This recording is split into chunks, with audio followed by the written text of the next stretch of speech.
एक व्यक्ति जीवन से हर प्रकार से निराश था। लोग उसे मनहूस के नाम से बुलाते थे। एक ज्ञानी पंडित ने उसे बताया कि उसका भाग्य एक फला पर्वत पर सोया हुआ है।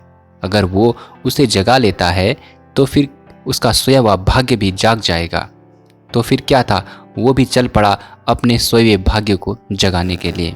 रास्ते में जंगल पड़ा तो एक शेर उसे खाने को लपका। वो बोला, भाई मुझे मत खाओ, मैं अपना सोया भाग्य जगाने जा रहा हूँ।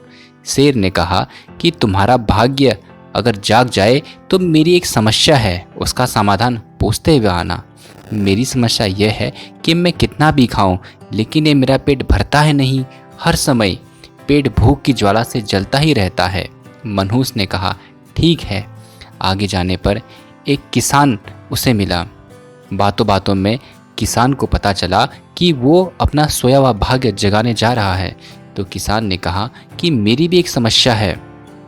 मैं अपने खेत में चाहे कितनी भी मेहनत कर लूं लेकिन मेरी पैदावार अच्छी होती ही नहीं, और एक मेरी पुत्री भी है जो कि विवाह के योग्य हो गई है। ऐसी स्थिति में अपनी बच्ची का विवाह मैं कैसे करा पाऊंगा? मनहूस बोला, ठीक है। आगे जाने पर वो एक राजा के घर मेहमान बनकर रुका। रात्रि भोजन के बाद राजा ने उससे जानने की इच्छा की कि आखिर वो किस प्रयोजन से यहाँ आया है। तो उसने कहा कि वो एक पर्वत के पास जा रहा है जहाँ उसका सोया हुआ भाग्य है, और वहाँ जाने पर उसकी सारी समस्या दूर हो जाएगी। ऐसी स्थिति में राजा बोला कि उसकी भी एक समस्या है। मेरी परेशानी यह है कि मैं अपने राज्य को चलाता तो हूँ लेकिन मेरे राज्य में हमेशा अराजकता का माहौल ही बना रहता है। मनहूस ने कहा, ठीक है। अब वो पर्वत के पास पहुँच चुका था। वहाँ पहुँचकर उसने अपने सोए भाग्य को जगाने की कोशिश की। बोला, उठो उठो, मैं तुम्हें जगाने आया हूँ। उसके भाग्य ने एक अंगड़ाई ली और फिर उसके साथ चल दिया। उसका भाग्य बोला, अब मैं तुम्हारे साथ हरदम रहूँगा। अब तो मनहूस नहीं बल्कि एक भाग्यशाली व्यक्ति बन चुका था। अपने भाग्य की बदौलत वो सारे सवालों के जवाब भी जानता था। वापसी यात्रा में वो उस राजा का मेहमान बना। राजा की परेशानी का हल बताते हुए बोला, चूँकि तुम एक स्त्री हो और पुरुष के वेश में रहकर राज करती हो, इसीलिए राज्य में अराजकता का बोलबाला है। तुम किसी योग्य पुरुष के साथ विवाह कर लो, दोनों मिलकर राज्य संभालेंगे तो राज्य में शांति स्थापित हो जाएगी। रानी बोली, मैं चाहती हूँ कि तुम ही मुझसे शादी कर लो और दोनों यहाँ अच्छे से राज्य करेंगे।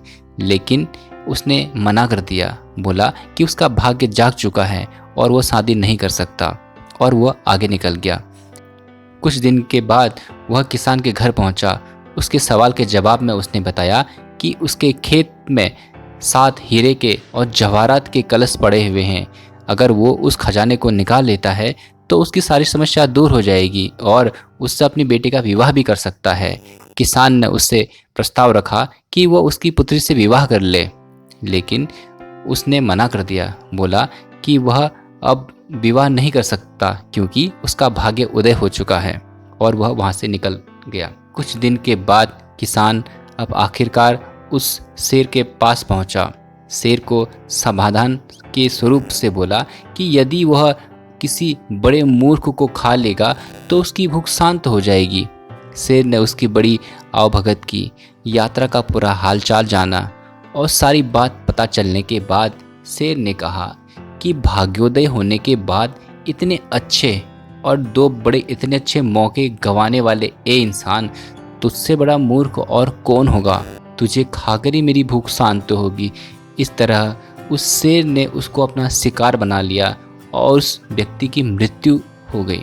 सच में, यदि आपके पास सही मौका परखने का विवेक और अवसर को पकड़ लेने का ज्ञान नहीं है तो भाग्य भी आपके साथ रहकर आपका कुछ भी भला नहीं कर सकती। मनुष्य का शरीर भी बार बार नहीं मिलता है। अगर व्यक्ति अपने अवसर को जान ले तो जीवन में बड़ी से बड़ी उपलब्धि को प्राप्त कर सकता है।